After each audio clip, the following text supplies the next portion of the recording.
You will hear a number of different recordings, and you will have to answer questions on what you hear. There will be time for you to read the instructions and questions, and you will have a chance to check your work. All the recordings will be played only once. The test is in 4 sections. At the end of the test, you will be given 10 minutes to transfer your answers to an answer sheet. Now turn to Section 1. Section 1. You will hear a telephone conversation between a client who wants to rent short-term accommodation and a rental agent.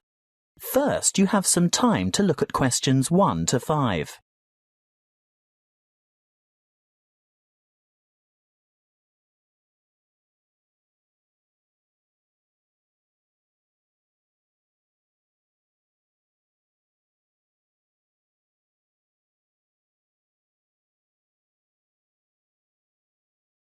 You will see that there is an example that has been done for you.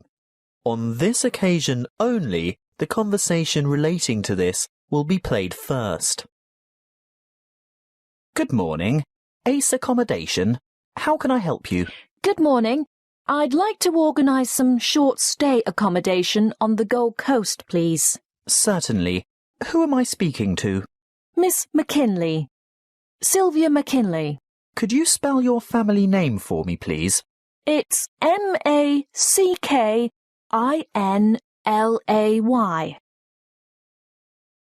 The client's family name is McKinley, so McKinley has been written in the space.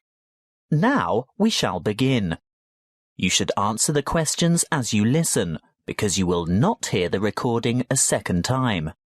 Listen carefully and answer questions 1 to 5. Good morning. Ace Accommodation. How can I help you? Good morning. I'd like to organise some short stay accommodation on the Gold Coast, please. Certainly. Who am I speaking to? Miss McKinley. Sylvia McKinley. Could you spell your family name for me, please? It's MACKINLAY.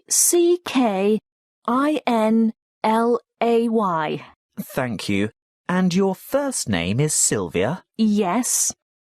Is that with an I or a Y? A Y, the old-fashioned way. That's SYLVIA. Thank you, Miss McKinley. Now, just for our records, can you tell me what country you live in? Of course.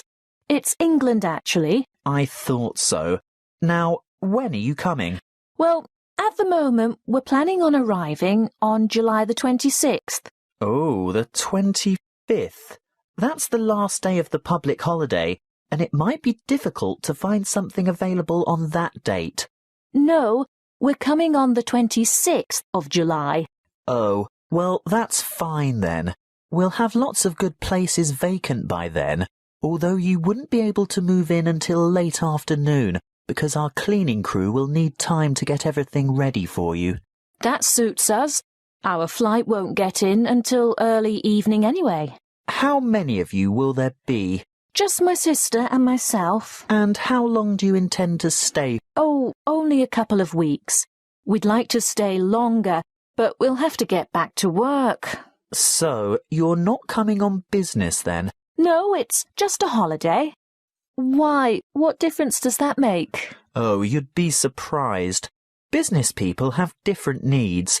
You know, wireless internet, even fax machines and photocopiers. No, we won't need any of that stuff. We'll be coming to relax and get away from all that kind of thing. Before you hear the rest of the conversation, you have some time to look at questions 6 to 10.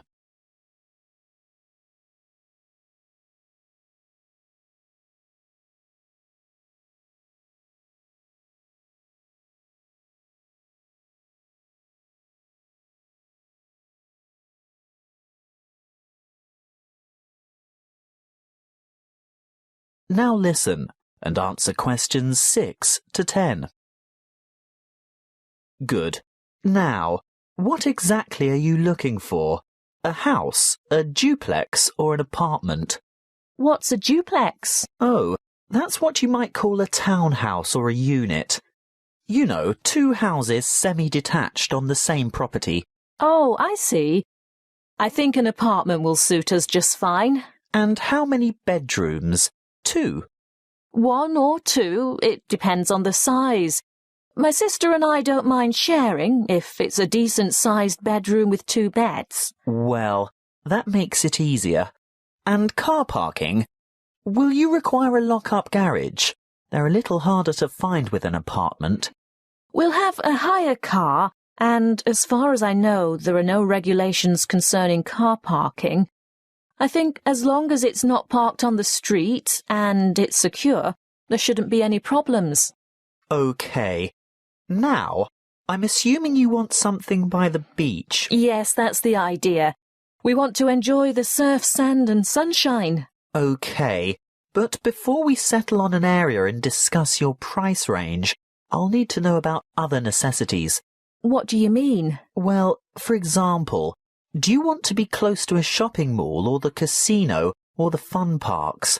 Or do you want to be in a complex with or near a swimming pool? No, none of that really matters to us. But we'd like to have reasonable access to the motorway so that we can drive up to Brisbane to visit friends there. Well, there are quite a few lovely small towns to choose from. There's Main Beach, which is north of Surfer's Paradise, or Mermaid Waters, which is a bit further south, or Palm Beach, which is quite a bit further south.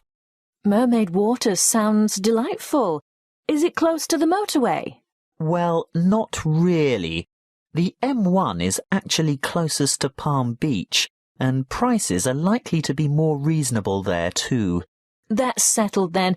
Palm Beach it is. Now, if you'll just give me your email address, I can send you information about the town and lots of photos. Well, my email is smac13@hotmail.com. And one final thing. How much are you looking to spend per week on accommodation? Do you want something at the luxury end of the market? You know, newly redecorated, great views, all the mod cons? Not necessarily. Could we get something clean, comfortable and reasonable for $1,200 a week?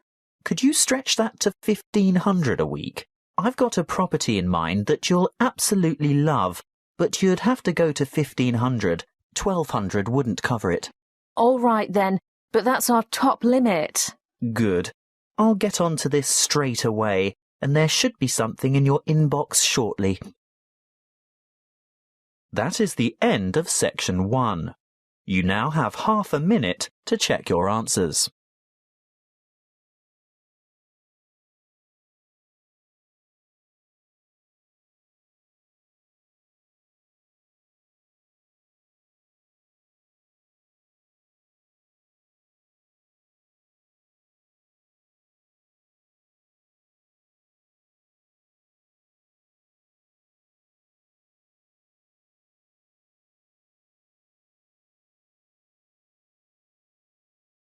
Now turn to Section 2.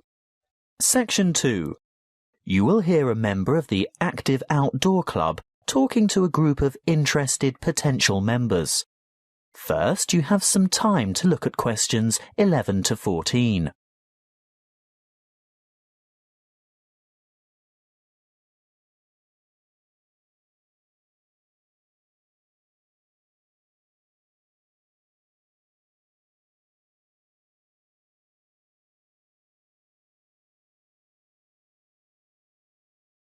Listen carefully and answer questions 11 to 14. I'd like to welcome you all to our Active Outdoor Club. I'll start by telling you a little bit about the history of the club and all that it can offer, and there will be a chance for you to ask questions over tea and coffee in the lobby afterwards. You'll also be able to pick up pamphlets from the table at the back of the hall, and if you wish to purchase any of our products, Bill will serve you at the front counter. As most of you probably know, the club was founded by Nick Noble about 30 years ago. He thought of placing an advertisement in the local newspaper or erecting a billboard somewhere, but it was the radio that he decided on to reach the most people. You know, other people who might be interested in outdoor pursuits. Just basic activities like walking or tramping. Anything active that could take place in some of the beautiful outdoor settings that this country has to offer. Nick was overwhelmed by the response he got, and the club soon grew from a dozen or so friends and enthusiasts to around 200 members 20 years ago, and steadily since then to reach a membership of over 2,500 now. You don't have to be a hardened athlete or extreme adventurer. On the contrary, it's a group that encourages friendship and fellowship through social and recreational activities. The club tries to cater for all levels of maturity and both genders. In fact, anyone who has the physical ability and a moderate level of health and fitness to participate in open-air activity on a regular basis. I think our youngest member is a 5-year-old boy, and our oldest member is a 75-year-old man.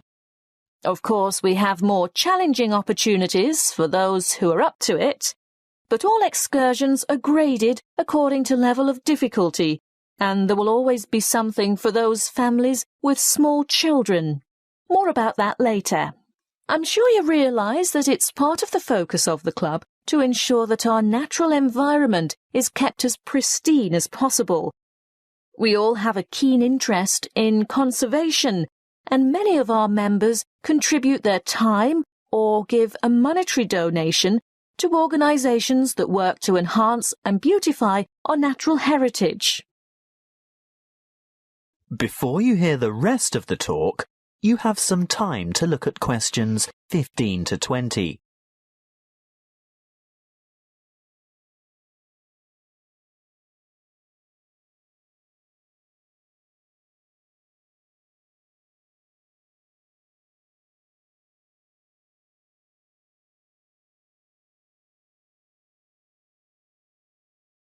Now listen and answer questions 15 to 20. OK, now going back to the grades of activity, first of all, tramping. This is very popular with singles and couples without children, but is certainly not restricted to those groups. Tramping is arranged for Tuesdays and Saturdays throughout the year. Most tramps are of a duration of 3 to 5 hours, depending on the weather and the terrain, and of course the time of year. You would need to check the newsletter or the website to find out place and time, and, if you wish to participate, phone the coordinator who can give you more information. I'll move on now to walking, which is very popular with families, but open to everyone, and walks are arranged for every Thursday and every Sunday over the course of the entire year. Walks last no more than 3 hours, although the Thursday walks might be shorter. And again, you would have to check the newsletter for details of the time and area to meet and get in touch with the walking organiser to confirm your participation. Now, the Wanderers are what you might call a subgroup of the Active Outdoor Club. This group was set up to cater for the less active, more elderly, or families with very young children who still want to enjoy the great outdoors, but without quite so much exertion. Bear in mind that the length of these activities is variable, but we're always home before dark. Any member of the club is welcome to join in their activities on a Sunday, which include visiting some of our more beautiful parks and botanical gardens, beach walks, picnics, and even boat trips to visit some of the small islands off the coast. Often guided tours can be arranged if there is enough interest. If you'd like to see what the Wanderers are up to, check the website and then phone the leader for more information.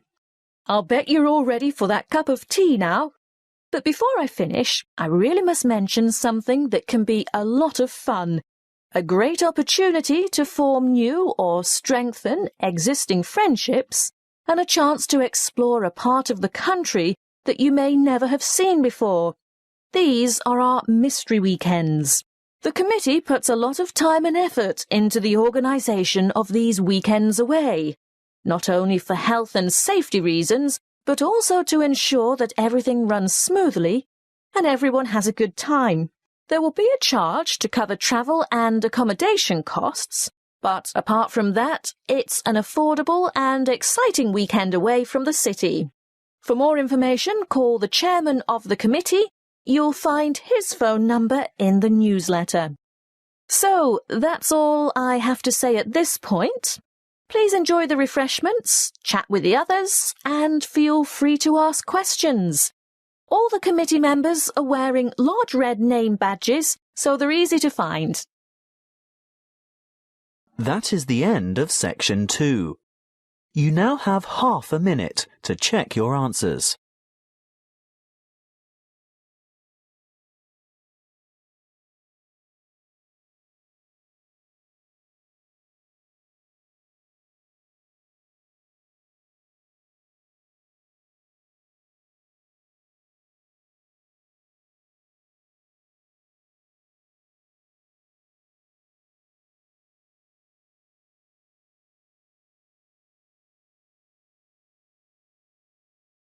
Now turn to section 3.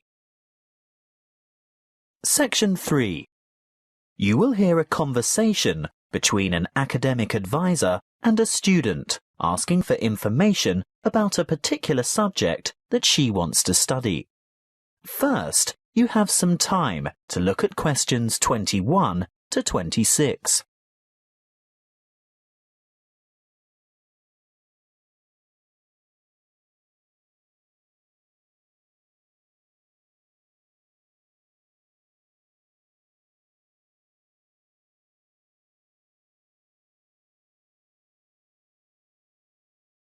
Listen carefully and answer questions 21 to 26. Come in and take a seat. Thank you. Now, you've made an appointment to see me with regard to one of the papers you want to enrol in next semester. Yes, that's right. It's the Globalization and Educational Change paper, GEC 692. Ah, well, I know the one you mean, but all the code numbers are going to change next semester, so although the course name will stay the same, the code will be ED995. Not that you have to worry about that. But the content will be the same, right? Oh, yes, to a large extent. The objectives are still to provide you with the skills and knowledge for analysing the challenges that globalisation poses for education. Yes, that's what I'm really interested in. The future of education. Not where we are now, but where we're heading. Well, you'll most likely enjoy the course because it'll give you the opportunity not just to explore, but also to document the advancement of new educational developments. And there'll be quite a lot of analysis involved. Yes, obviously. But once you've examined how education has been affected by cultural values and socio-economic structures, you'll go on to debate the pros and cons of the restructuring of public education in view of rapid globalization. I see, but when you say public education, do you mean worldwide? No. That would be far too large an undertaking for just one paper. You'd probably choose to work with the education system within your own state or country. Sounds interesting, but isn't it a bit restrictive? Not at all. From there, you'd move on to explore the impact of internationalization on curriculum diversity in both developing and developed countries. Have you had a chance to look at the assessment criteria yet? Actually, I have. And it makes me a bit nervous just thinking about it. Why's that? Well, I see that the first assignment starts with an illustrated PowerPoint presentation to the rest of the class. I've never done one before. No need to worry. You can get help with that. Anyway, this presentation isn't graded. It's what we call a formative assessment. The feedback you get will help you to finalise the written review.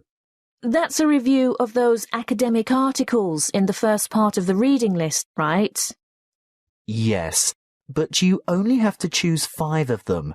That first assignment is worth 30%. And the second assignment? There are 2 parts to that also, and both are graded.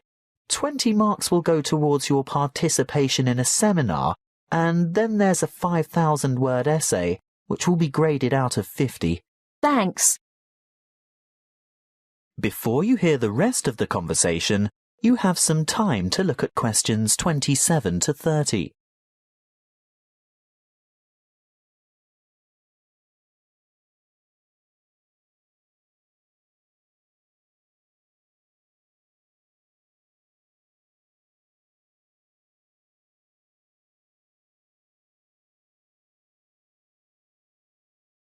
Now listen and answer questions 27 to 30.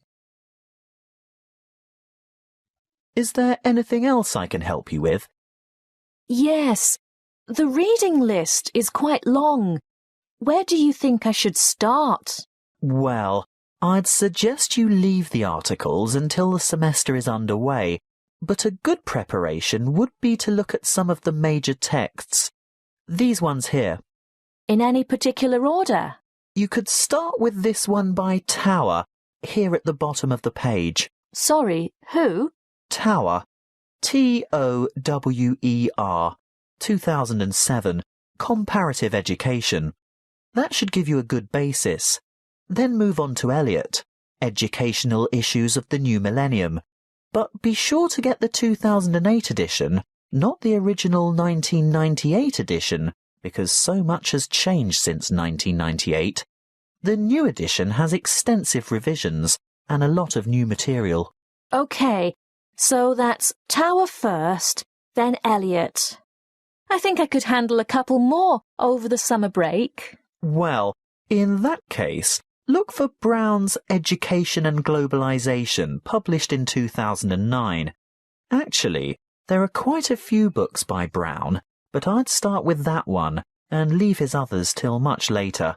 And I'd also really recommend this one here, Globalization and Knowledge Policy by York, published quite recently in fact, 2010. That is the end of section 3. You now have half a minute to check your answers.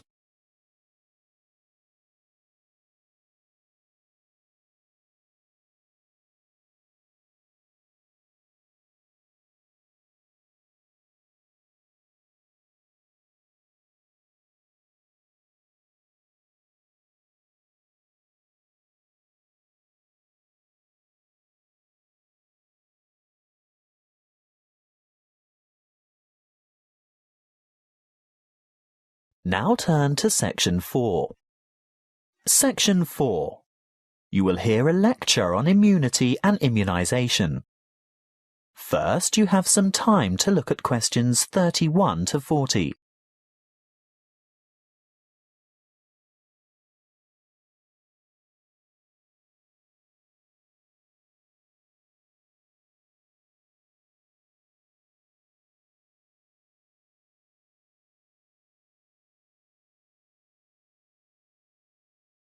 Listen carefully and answer questions 31 to 40.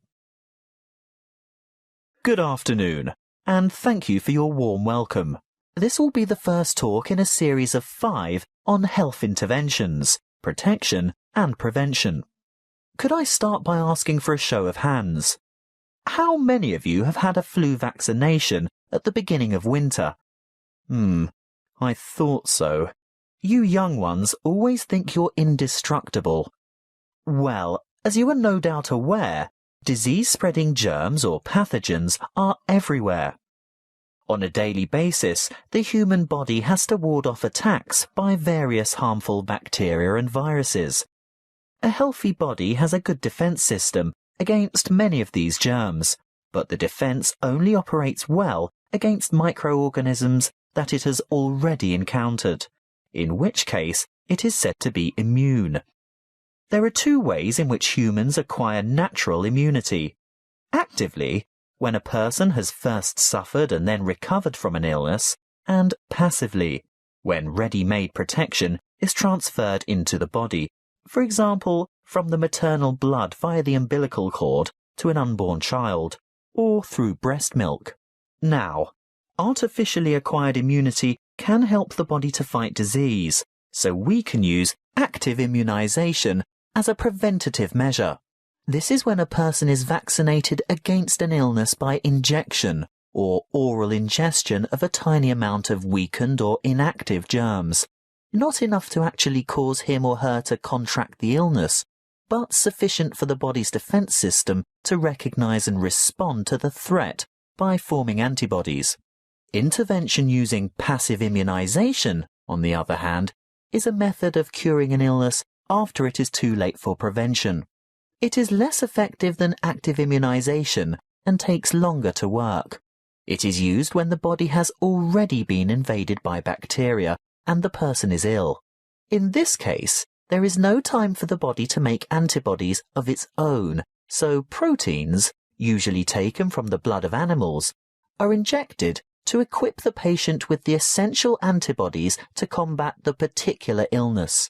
Let's have a quick look at a bit of history. The discovery of vaccination to boost the body's immune system by making it sensitive to particular disease-causing bacteria was made by an 18th century English doctor called Edward Jenner.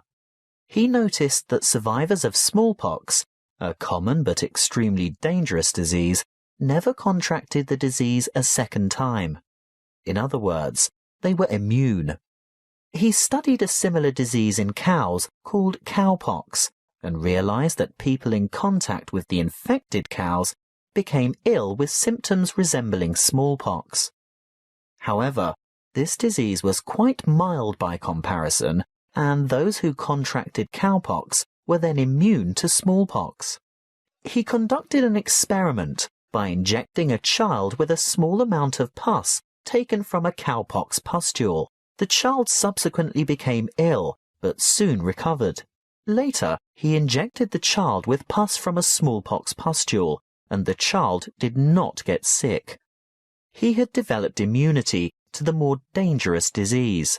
The antibodies produced to fight the cowpox bacteria had been able to fight off the smallpox bacteria. What are antibodies? Well, antibodies are made by white blood cells called B lymphocytes, and this is done in response to the presence of antigens, or other bacterial toxins, which have been released by the microorganisms, what we commonly refer to as germs, that have invaded the body. These Y-shaped antibodies, or you can think of them as antitoxins, may stop the toxins or repair the damage they have done by what is known as the antigen-antibody reaction, which takes place within the plasma of the blood. A correct antibody, for that disease, clings to a particular antigen in order to render it harmless. Large numbers of these pairs clump together to form a bigger unit. This is called agglutination and is able to be seen by the naked eye, which is very helpful for doctors and other specialists to determine which illnesses a patient is immune to. Inoculation or active vaccination can protect people from serious diseases. The vaccine may make a person feel unwell for a few days when the immune system starts to produce antibodies to match the introduced antigen. This is called a primary reaction. If that particular antigen should ever enter the body again later, a secondary reaction takes place.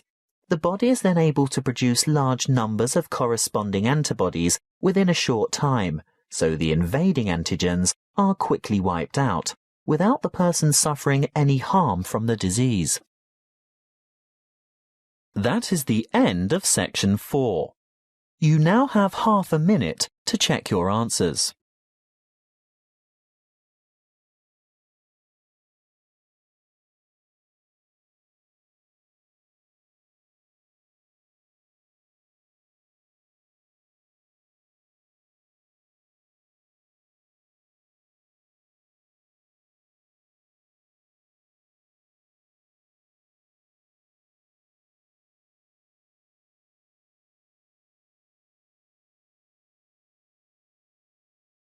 That is the end of the listening test. You now have 10 minutes to transfer your answers to the listening answer sheet.